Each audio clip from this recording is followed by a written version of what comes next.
I'm Dr. Joseph Rome. I'm a physicist. I work at the Center for American Progress, which is, I think, now the leading progressive think tank for developing policy and doing rapid communications on progressive issues. And I run the climateprogress.org blog and blog several times a day on climate, clean energy, the politics, media, that sort of thing. So you're deep in this Washington milieu, the community, the space, and you have a very prominent blog. You've been doing this successfully, prominently. What is it that has made it possible for you to develop this kind of influence, this kind of elevation in this new media context? Well, I think, to be honest with you, partly it's the failure of the media, I think, to cover this issue as well as they should. A lot of times in the media, they feel if they've done a story once, they don't revisit it for like a year or more. But the news just coming out on climate science every week, major stuff. The same on clean energy. The media, they don't like to run a lot of good news stories. Maybe they'll do one story on wind power, one story on solar. But there is news every day of breakthroughs in technology, of major companies. I mean, one area, concentrated solar thermal that I mentioned, which isn't getting a lot of attention, where you take mirrors and concentrate the sunlight onto tubes of water, heat them to boiling, and generate electricity.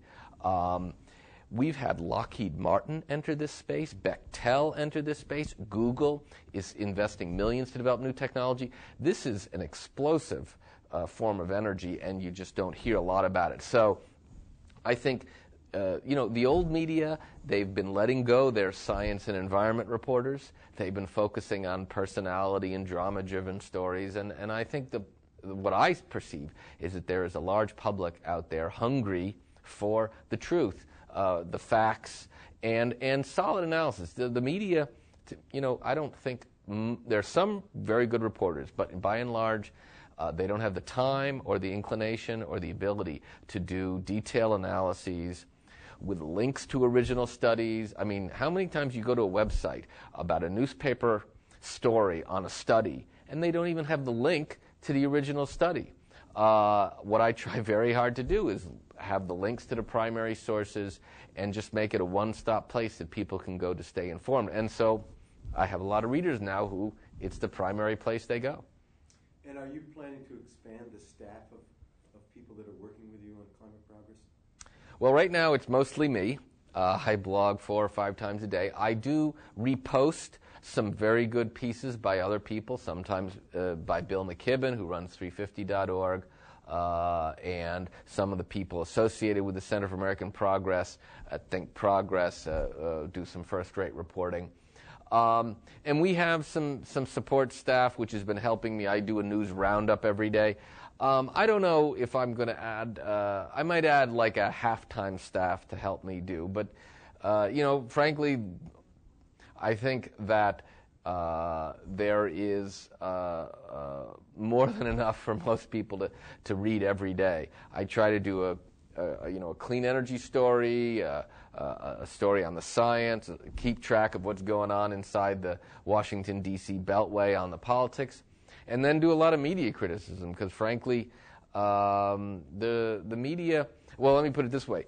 Because global warming has now become a first-tier political issue, you're seeing a lot of political reporters and White House reporters kind of trying to grab the issue and write about it, but they don't know very much about it. So the reporting is, not getting better, let's put it that way. I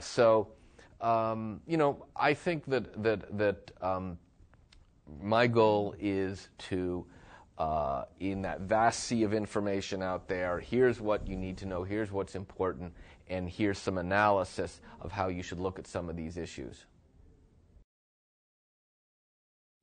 My name is Andrew Light. I'm a senior fellow at the Center for American Progress. And how did you come to the climate change issue? Well, I used to work mostly in restoration ecology and biodiversity, policies around biodiversity. And I realized that after a while that all the places around the planet that I was working really hard to save were going to disappear because of climate change. So I started working on climate change. And how long ago was that? Oh, I sort of started transitioning into climate about 5-6 years ago. And is there something about this issue that really drives you? What is it that really is in you deep? My 4-month-old son. It's the planet that he's going to inherit at 2100.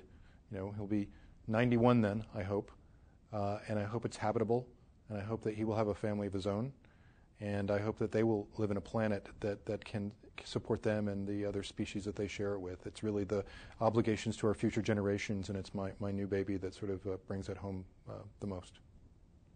Now, could you summarize as succinctly as you dare the report that you're releasing? Sure. Today I talked about a preliminary version of a report that we will release in cooperation with Asia Society in New York in October on U.S. cooperation on carbon capture and sequestration technology. So the basic thesis of the report is that the U.S. and China have to work together in order to get a global solution on climate change. They're the world's two largest emitters. They both have a significant portfolio of their energy comes from coal. We know that coal is a big problem, if not the biggest problem, when it comes to the emissions we're pumping into the atmosphere right now. And so we think that a good way forward to get the U.S. and China to cooperate rather than work at odds on this problem is to first get them to take on little chunks of it. We think CCS is just one thing they could cooperate on. They could cooperate on other things like energy efficiency. But there have been several agreements, small agreements that they've made over the last several months that have promised for such cooperation, but no one as yet has put a concrete proposal on the table. So with this report, we're trying to put a concrete proposal on the table, a roadmap for how the U.S. and China could cooperate on this particular technology, either prove that it works or get away from it because it doesn't work.